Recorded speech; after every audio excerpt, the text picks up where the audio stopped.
So I've been asked to speak on the topic upskilling. So Bonica has talked extensively around career growth. And in order for you to grow your career, there is need for you to upskill. And like we all know, the theme has been adapt or fall behind, preparing for tomorrow's opportunity. So if you want to grow, you need to be able to look into the future to see what does the future hold for you and what do you need to do in order to be ready for that tomorrow. So there's an adage that says when you do not prepare for tomorrow, tomorrow will come and leave you behind. Okay, so if you don't want to be left behind, then it means there's need for you to prepare for tomorrow. So my bio has been read out. I'm a leadership coach and currently the founder of HR with EM. On the screen are my social media handles, so feel free to follow me. I like to engage with participants even after the session. So I'll look forward to engaging with you, and I believe that this session is recorded and will be shared across the social media or the YouTube channel of the organizers. So for those of us who will be joining later, maybe watching the replay, I look forward to also engaging with you. So I'm going to be discussing today, first of all, I'll start by introducing upskilling. What is upskilling? Then we look at the need for upskilling. We'll look at the benefits of upskilling. Bonica has shared some of them. We'll look at the key skills. What are the key skills that are needed tomorrow because we are preparing for tomorrow's opportunity? So I will share a bit of some of those skills. Then from knowing what the skills that are required for tomorrow, there's need for you to begin to position yourself to ensure you take advantage of opportunities that are available today to prepare for tomorrow. So we'll look at the strategies for upskilling, okay? And in order for you to upskill, in this life, nothing comes easy. Bonica started by showing us a roadmap, right, of her career growth. You see the road very straight. That is her dream. But at the end of the day, she showed us a second map that showed that the road is not that straight. It's a lot of winding ups and down. Okay, so we'll look at the barriers to upskilling and how do we overcome these barriers. And then I will conclude with some key takeaway points from my presentation. And then there will be a charge for all of you who are here because we don't want this session to end and you do nothing. So as soon as the session ends, we want you to do something. So I'm going to share some of the things that I want you to do. So starting, I will start by trying to introduce what upskilling is. Upskilling refers to the process of acquiring new skills or enhancing existing ones. So you have some skills right now.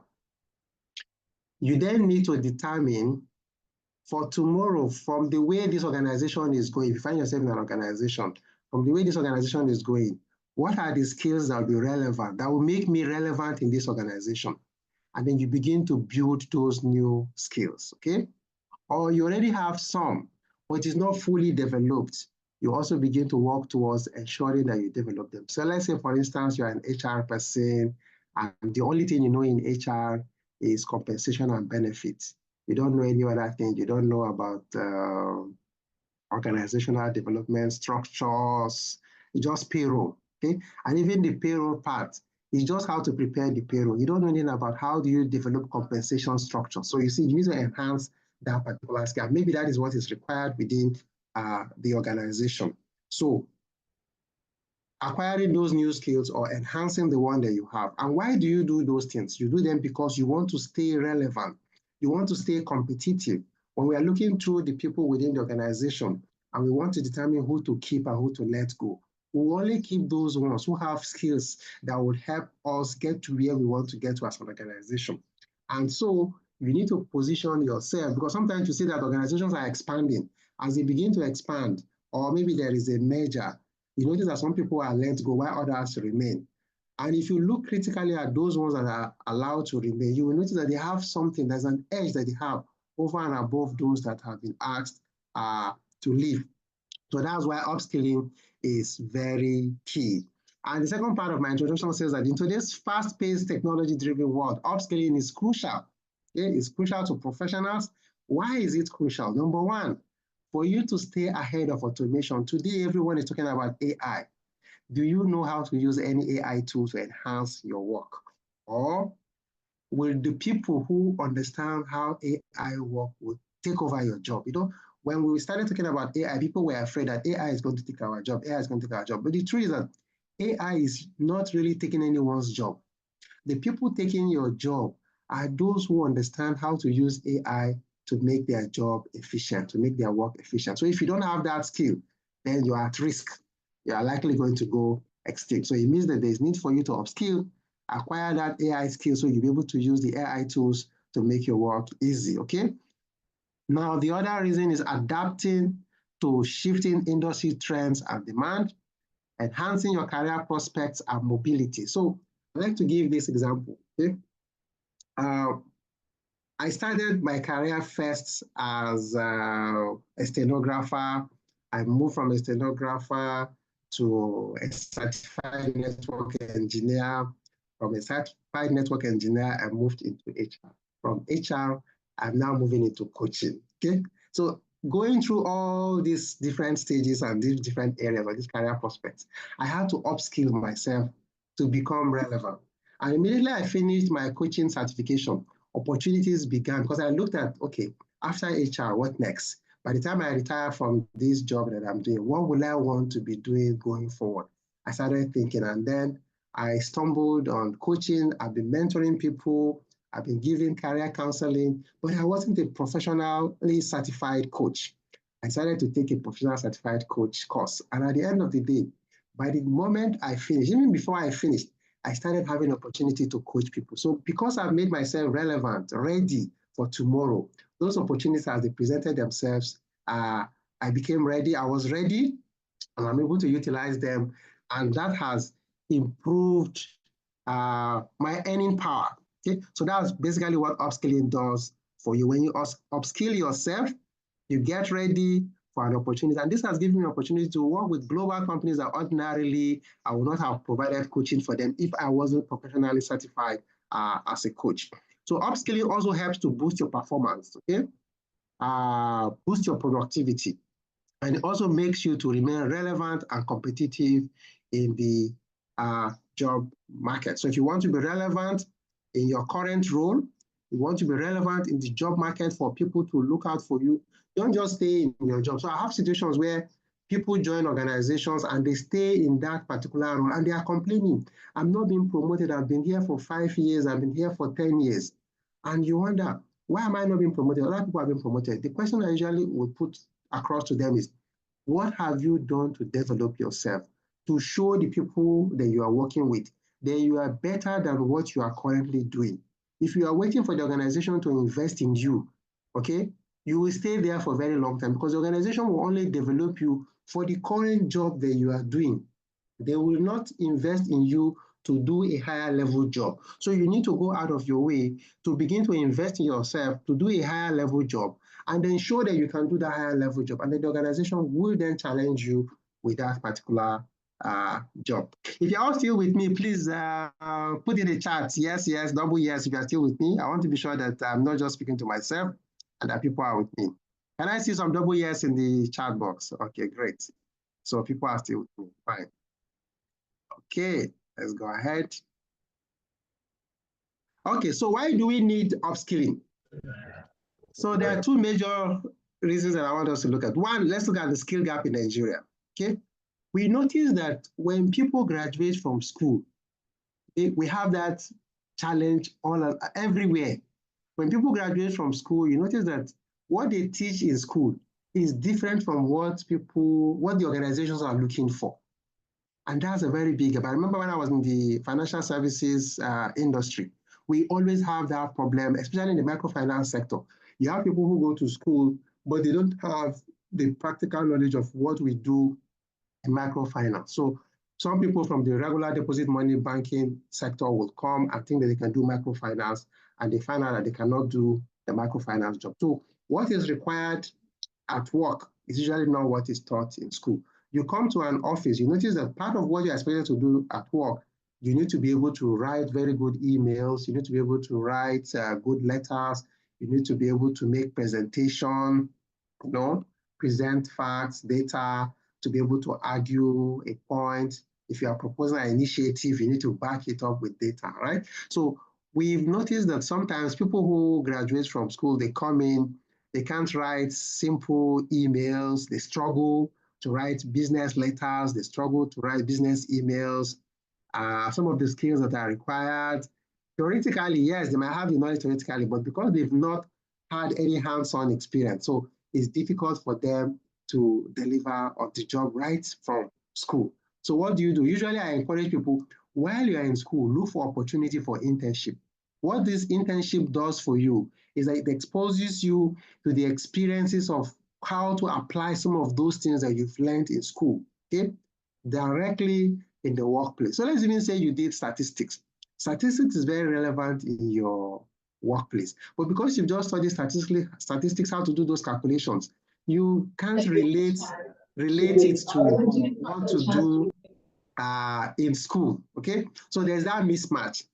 And then technical and vocational skills. So there are certain technical skills. So let's say, for instance, in an organization where we need a carpenter, we need an electrician, somebody has gone to school, studied electrical engineering, and you bring them to the office, they don't even know how to connect wires together. Okay? Somebody has studied computer science, they don't know how to connect the computer together. So there is that lack of technical and vocational. So everybody wants to go to university. Most people don't want to go to the polytechnic because at the polytechnic is where you get some sort of hands-on practical experience. So you are a scientist, but you cannot actually actualize what you've learned. Then the other thing again is insufficient digital literacy. There are people who go to school to read computer science and they don't even touch the computer. Everything is just written on blackboard and on paper. Okay? When they now come and see a computer, they are afraid to use the computer. Or you have people who know how to use computer, you now tell them, okay, so which package can you use? I can use Microsoft Office. Can you use it very well? They said, yes. So can you use Excel? They said, yes, I can use it very well. Then you now ask them, do you know what a pivot table is? The person said, no, I don't know pivot table. But you say you can use Excel very well. Okay. So insufficient digital literacy is a big gap in Nigeria. And the only way you can close that gap is by upskilling. Find a way to upskill yourself, okay? There is the need also for continuous learning. The market, like I said, is rapidly changing. And because it's rapidly changing, every day something new is coming up. So when you've upskilled today, there is need for you to reskill again. Okay? You keep learning new things. Even the HR that we do, when HR started at the onset, it was like an administrative role from administration to personnel. Now today we are moving into a strategic HR role where people are expected to show how they drive. HR people are expected to help the organization achieve its goals, by ensuring that whatever we're recommending in HR, you can actually link it to the business strategy and not that you just recommending initiatives for the sake of recommending them to make people happy. And you can't show how what you're recommending will help the company grow. Okay? Lifelong learning is also a competitive advantage for those who continually learn every day. They are an edge over and above those who are not learning, and they will continually remain relevant. So they know the new things. Every day there are new laws coming up, so you need to know those new laws. Every day there are new ways of doing things, carrying out a task. There's need for you to learn how to do those things. For those of us who used to drive cars, initially, we used to have a manual driven car. Today, most of the cars are automatic, right? So if you didn't learn how to use, if you don't know how to use automatic and you just get yourself fixated to the manual, you will have these cars that everything is electronic and you find it difficult to navigate that particular car. So that's why we need to upskill in your career. Now, what are the benefits? So I've shared some of the benefits and Bonike also mentioned some of these benefits. Number one, you would have an enhanced career prospects and opportunity because you've upskilled. You've made yourself very relevant. So if for those of you who follow me on LinkedIn, if you look at my profile, you will notice that I've gone through several courses. Okay, I'm a certified HR professional. I'm a certified microfinance banker. I'm a certified certified coach, okay?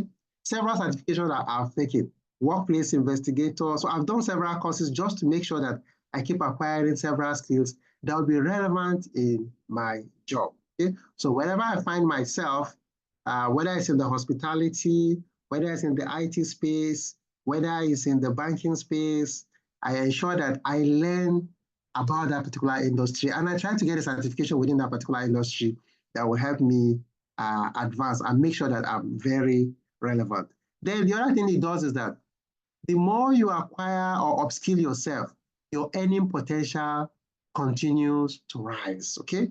So if you don't upskill yourself, you will have limited knowledge. But the more knowledge you have, the more you're able to also put it into practice and offer more value to your employer, the more money you will be paid. And because you upskill yourself, you know you are relevant at all points, at all times, you are relevant. You'll be happy with yourself. And because you're happy with yourself, you have improved job satisfaction, and you have improved job engagement. And upskilling yourself also helps you to become adaptable. You know, when things are not working well, you are relevant. So let's say like today now, that everyone is complaining about salary not being enough, things are hard. Because you have an extra skill, it will help you to use that extra skill to earn more income, okay? So you are not, if I take example of myself now, if it's coaching, I can coach someone and earn some money, right? If tomorrow I don't find myself doing HR and I'm doing coaching, that becomes relevant. If tomorrow I find myself maybe in the banking space, I can also function as a microfinance banker. So no matter how the economy is changing, I ensure that I am relevant, okay? I can always find something to do because I'm multi-skilled. So there's need for us to be multi-skilled. Don't just be skilled in one area and say that is the only thing that you want to be good at. Try to be good at several other things so that you are relevant irrespective of what the economy is saying. You can adapt, okay? You can function in that particular situation. Then the next thing I want to share with us is how then do you, the key skills for the future, the key skills that you need to focus on. So there are 5 of them that I've listed here, which are very relevant. So the first one is digital literacy and technology skills. So I've talked about AI. AI is very key today. There's need for you to invest in AI. The next one is data analysis and interpretation. So people are beginning to train themselves on data analytics, right? So there is nothing that you do that you will not need data. And when data speaks, it's difficult for anybody to challenge your basis for the initiative or the decision that you are making because you are relying on data. If you make a decision that is not relied on data, it can be easily challenged, okay? So there is need for you to acquire the skill on how to analyze data and interpret them. Creativity and innovation. So I would recommend that we try to take a course on creativity and innovation. How do you become creative? What are the things that you need to do to become creative? So that's the assignment I'm going to give to us, okay? Let's go out there and find out, how do I become creative? How do I become innovative? You can only be innovative if you get yourself involved in research. Okay? Research on what the challenge that people are having, research on whether this thing has happened before, how did people resolve it, read wide, okay? That is when you get ideas, innovative ideas of how to solve problems, okay? New problems or old problems, using new ways to solve them. The other skill that is critical is also critical thinking and problem solving. So there's need for you to try to search and find out, is there a course on critical thinking? Is there a course on problem solving? Get yourself enrolled on them, okay? Emotional intelligence and soft skill. Emotional intelligence is very key for anyone to succeed. You know, we have situations where people will say, I'm in this office and I'm here just to work. I don't have a friend. I don't want to make a friend. I don't want anybody to be my friend. It doesn't work that way, okay? So you need to be emotionally intelligent. And that is what would help you to build the right relationship with the people that you work with. There is no one who can exist as an island on its own. You need people around to help you get your job done. You need relationships, both at work and off work, okay? And so you need to find a way to nurture and culture those relationships. For you to be able to nurture those relationships, emotional intelligence is key. You need to know how your action or inaction is affecting or impacting the person that you are working with, okay? And even if you are relating with a line manager or a subordinate, when you are emotionally intelligent, you'll be able to learn how to relate with them and get the best out of them. So I've found myself in organizations where when I get in there, everybody is complaining of the leader. This leader is very wicked, is this, is that. But when I get there, I don't seem to have that problem. And they wonder, how are you doing it? It's basically by being emotionally aware of what is it that this person likes, okay, in terms of the work delivery, and engaging with them to understand how they want their work done. And you get it done that way without compromising your values and your principles. And at the end of the day, both of you will be on the same page. You understand yourself, you get your job done. He is happy or she is happy, you are also happy. Okay? So don't put yourself in a situation whereby you say, I'm just here to do my work and go home. I don't want to make friends. You need that relationship in an organization if you are to go far and grow. Monica was talking about career growth. There's no way you can grow in an organization without being emotionally aware. For you to grow, you must be emotionally aware of your environment. Okay, you must be emotionally aware of the people within that organization, emotionally aware of how and what you do impacts on your job. Now, what are the strategies for upskilling? There are there are several strategies available. Number one is online courses and certifications. There are several online courses, both paid and free. What we're doing today is also a strategy for upskilling. We're showing you how you can upskill. We're showing you what you can benefit from upskilling. So there are online courses. Search for those online courses using the Google search and certifications. There are workshops. There are several workshops that are coming up, both paid workshops, both free workshops and conferences. Search for them online, find them, attend them. Mentorship and coaching. Seek out a mentor. I have a video about how to identify the right mentor on my YouTube channel. So I will encourage you to go to my YouTube channel. You'll find that video, watch it, and it will teach you what you need to do on how to find the right mentor that will help mentor you. In some cases, you may need beyond a mentor, you need a coach. You can reach out to a coach. You can reach out to me, and then we can talk about how to get you coached. Okay. So there's a difference between mentoring and coaching. The mentor will sell you or share with you how they have done it. Okay. They've been there and they can share with you how they resolve that particular issue. But the coach will be someone that will challenge you to get the best out of you, okay? And then there is another strategy is the self-directed learning and personal projects. So you can get involved in self-directed learning. So internships is also one. Maybe you have a relative, maybe you've learned something new, okay? You've been to a program, you learned something new, and you want to see how you can put that into practice. You can approach either a relative or an organization that you want to offer your service for free so that you can put into practice some of those things. That's another way to upskill yourself, okay? And also, there are also industry-specific training and certifications. Like I told you, when I'm in the hospitality industry, I did hospitality certifications. When I find myself in the IT, I need an IT certification.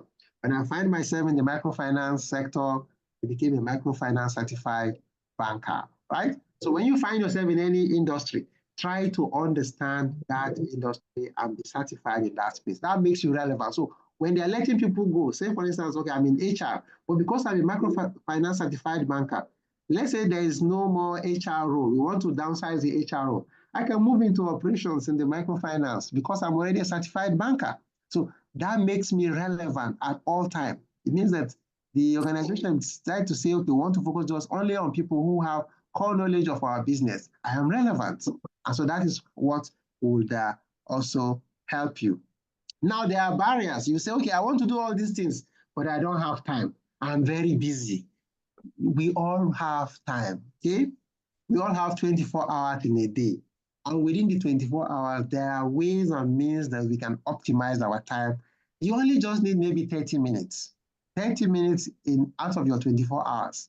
30 minutes every day. You'll be surprised what you can achieve, okay? And so if you're struggling on that, we can talk about there are systems, processes that you can use, okay? Tools that can help you to optimize your time. Then you now say, okay, I don't have the money. I'm paid very little. Like I've shared, there are free courses that will give you maximum value. And in fact, you can also find sponsorships, okay? That will give you maximum value to maximum access to some of these upskilling programs that you need.